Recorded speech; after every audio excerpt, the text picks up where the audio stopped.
हरे कृष्णा।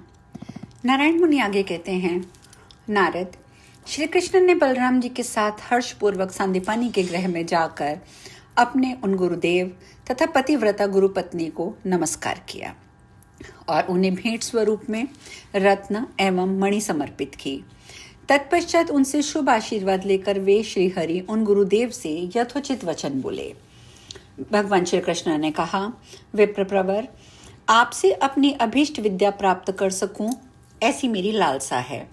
अतः शुभ मुहूर्त निश्चय करके मुझे यथोचित रूप से विद्या अध्ययन कराइए।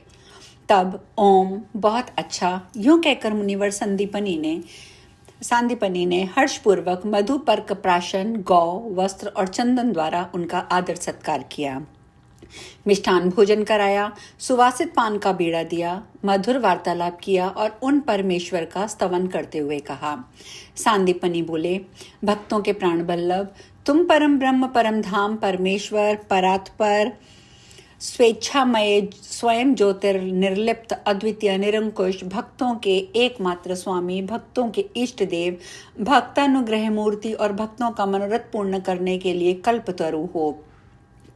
ब्रह्मा, शिव और शेष तुम्हारी वंदना करते हैं। तुम पृथ्वी का भार हरण करने के लिए इस भूतल पर मायावश बाल रूप में अवतीर्ण हुए हो, माया से भूपाल बने हो।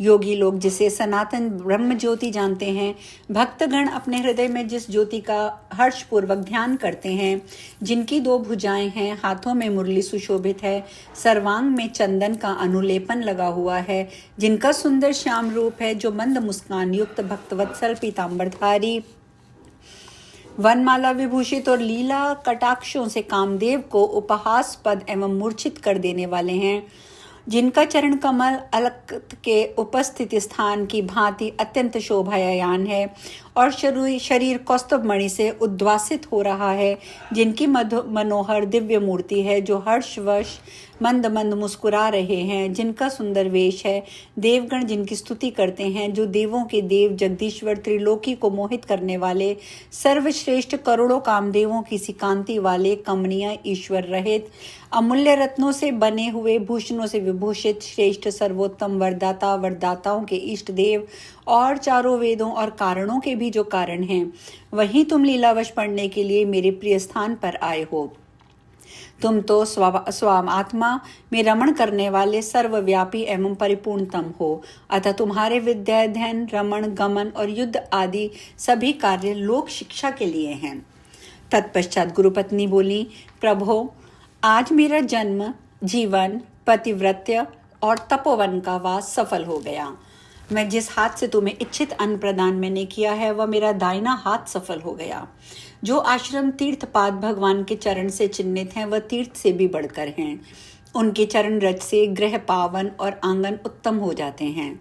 तुम्हारा चरण कमल हम दोनों के जन्म मरण का निवारक है, क्योंकि दुख, शोक, भोग, रोग, जन्म, कर्म, भूख, प्यास आदि अभी तक कष्टप्रद होते हैं, जब तक तुम्हारा चरण कमल का दर्शन और भजन नहीं होता।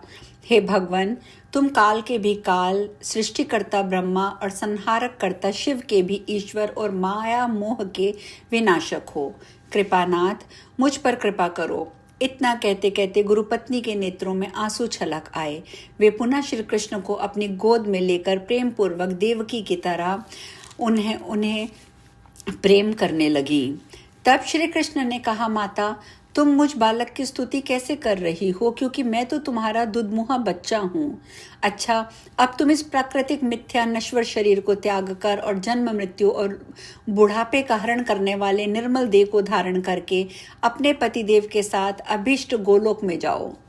यूं कहकर श्री कृष्ण ने एक ही महीने में परम भक्ति के साथ मुनिवर सांदीपनी के चारों वेदों का अध्ययन करके पूर्व काल में मरे हुए उनके पुत्र को वापस लाकर उन्हें समर्पित कर दिया।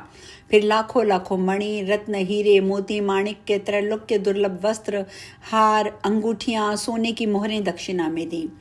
तत्पश्चात स्त्री के सर्वांग में पहनने योग्य अमूल्य रत्नों से बने हुए आभूषण और अग्नि शुद्ध श्रेष्ठ वस्त्र गुरुपत्नी को प्रदान किए। तदंतर मुनि वह सब सामान अपने पुत्र को देकर स्वयं पत्नी के साथ अमूल्य रत्न निर्मित रथ पर सवार होकर उत्तम गोलोक को चले गए। उस अद्भुत दृश्य को देखकर श्री कृष्ण हर्षपूर्वक अपने गृह को लौट गए। नारद, इस प्रकार ब्रह्मदेव भगवान श्री कृष्ण के चरित्र को श्रवण करो। यह स्तोत्र महान पुण्यदायक है। जो मनुष्य भक्तिपूर्वक इसका पाठ करता है उसकी निसंदेह श्री कृष्ण में निश्चल भक्ति हो जाती है। इसके प्रभाव से कीर्तिहीन परम यशस्वी और मूर्ख पंडित हो जाता है। वह इस लोक में सुख भोग कर अंत में श्रीहरि के पद को प्राप्त होता है। वहां उसे नित्य श्रीहरि की दासता सुलभ रहती है, इसमें तनिक भी संशय नहीं है। श्री नारायण कहते हैं, नारद, तदंतर सर्वव्यापी श्रीहरि ने बलराम के साथ मथुरापुरी में आकर पिता को प्रणाम किया और वट वृक्ष के नीचे बैठकर आदर सहित गरुड़, सागर और विश्वकर्मा का स्मरण किया। वहां उन्होंने गोप वेश का परित्याग करके राजसी वेश धारण कर लिया। इसी बीच करोड़ों सूर्यों के समान प्रकाशमान श्रेष्ठ सुदर्शन चक्र स्वयं ही भगवान श्री कृष्ण के पास आया। वह उत्तम अस्त्र श्रीहरि के सदृश तेजस्वी, शत्रुनाशक, अमोघ अस्त्रों के श्रेष्ठ और परमोत्कृष्ट था। इसके बाद रत्न निर्मित विमान को आगे करके गरुड़ शिष्य सहित विश्वकर्मा को तथा कांपता हुआ समुद्र श्रीहरि के सन्निकट आए। उन सब लोगों ने भक्तिपूर्वक सिर झुकाकर श्रीहरि को प्रणाम किया।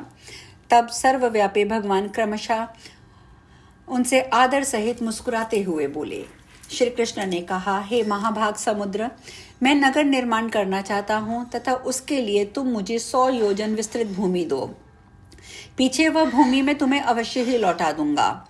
हे विश्वकर्मा, उस स्थान पर तुम ऐसा नगर निर्माण करो जो तीनों लोकों में दुर्लभ हो, सबके लिए रमणीय हो, स्त्रियों के मन को हरण करने वाला हो, भक्तों के लिए वांछनीय हो, वैकुंठ के समान परमोत्कृष्ट हो, समस्त स्वर्गों से परे और सबके लिए अभीष्ट हो।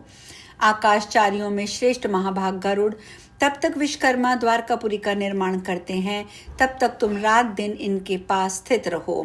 चक्रधर सुदर्शन, तुम दिन रात मेरे पार्श्व में वर्तमान रहो।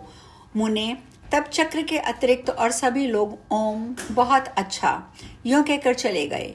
महाभाग, इधर श्री कृष्ण के नगर में आकर कंस के पिता महाबली एवं सर्वोत्तम उग्रसेन को क्षत्रियों और सत्पुरुषों का भी राजा बना दिया। फिर युक्तिपूर्वक जरासंध को जीतकर काल यवन को मरवा डाला। इसके बाद नगर निर्माण का क्रम चालू किया। श्री भगवान ने कहा, विश्वकर्मन, तुम पद्मराग, मरकत, सर्वश्रेष्ठ इंद्रनील, मनोहर, पारिभद्र, पलंग, समयंतक, गंधक, गालिम, चंद्रकांत, सूर्यकांत, स्फटिक की रची हुई पुतलियों, पीली, श्याम, श्वेत और नीली मणियों, दाड़िमी बीज के सदृश पीली गोरचना, पद्म बीज के सदृश नीले कमल के से रंग वाले, कज्जल से आकार वाली, उज्ज्वल परिकृष्ट, श्रेष्ठ श्वेत चंपक के सदृश कांतिमयी, तपाए हुए स्वर्ण की चमकीली, स्वर्ण के मूल्य से 100 गुनी अधिक मूल्य वाली, थोड़ी थोड़ी लाल, परम सुंदर, वजनदार, सर्वोत्तम, पूजनीय, उत्तम मणियों द्वारा वास्तुशास्त्र के विधान अनुसार यथा योग्य घटा बढ़ाकर एक ऐसे मनोवांछित परम मनोहर नगर की रचना करो जो 100 योजन के विस्तार का हो। जब तक तुम नगर का निर्माण करोगे तब तक यक्षगण हिमालय से रात दिन मणियों को लाते रहेंगे। कुबेर की प्रेरणा से आए हुए 7 लाख यक्ष, शंकर द्वारा भेजे हुए 1 लाख बेताल और 1 लाख कुष्मांड तथा गिरजा नंदिनी द्वारा नियुक्त किए हुए दानव और ब्रह्म राक्षस तुम्हारे सहायक होंगे। मेरी 16,108 पत्नियों के लिए ऐसे दिव्य शिविर तैयार करो जो खाइयों से युक्त तथा ऊंची ऊंची 4 दीवारियों से परिवेशिष्ट हों, जिनमें प्रत्येक में 12 कमरे और सिंहद्वार लगे हों, जो चित्र विचित्र कृत्रिम किवाड़ों से युक्त हों, निषिद्ध वृक्षों से रहित, प्रसिद्ध वृक्षों से संपन्न हों और जिनके आंगन शुभ लक्षण युक्त और चंद्रभेद हों। इस प्रकार यदुवंशियों और नौकरों के लिए भी दिव्य आश्रम बनाओ। भोपाल उग्रसेन का भवन सर्व प्रसिद्ध और मेरे पिता वसुदेव जी का आश्रम सर्वोत्तभ्रद होना चाहिए। तब विश्वकर्मा बोले, हे जगत गुरु, वे प्रशस्त वृक्ष कौन से हैं और कौन निषिद्ध हैं तथा शुभ अशुभ प्रदान करने वाले कौन हैं, अब उनका परिचय भी दे दीजिए। प्रभु साथ ही ये भी बतलाइए कि किनकी अस्थि पड़ने से शिविर शुभ और किनकी अस्थि से अशुभ होता है। शिविर के किस दिशा में जल मंगल कारक है, किस दिशा में अमांगलिक होता है, और कौन वृक्ष किस दिशा में कल्याणप्रद होता है। सुरेश्वर ग्रहों और आंगनों का विस्तार कितना होना चाहिए, किस दिशा में पुष्पोद्यान मंगलप्रद होता है। सुरेश्वर पर कोटों, खाइयों, दरवाजों, ग्रहों और चार दीवारियों का क्या प्रमाण है। प्रभु शिविर निर्माण में किस किस वृक्ष की लकड़ी प्रशस्त मानी गई है और किन वृक्षों में काष्ठ अमंगलजनक होते हैं, यह सब मुझे बतलाने की कृपा कीजिए। आज हम कथा में यहीं विश्राम लेंगे। भगवान कृष्ण ने इस बात का क्या जवाब दिया, ये चर्चा कल करेंगे। हरे कृष्णा।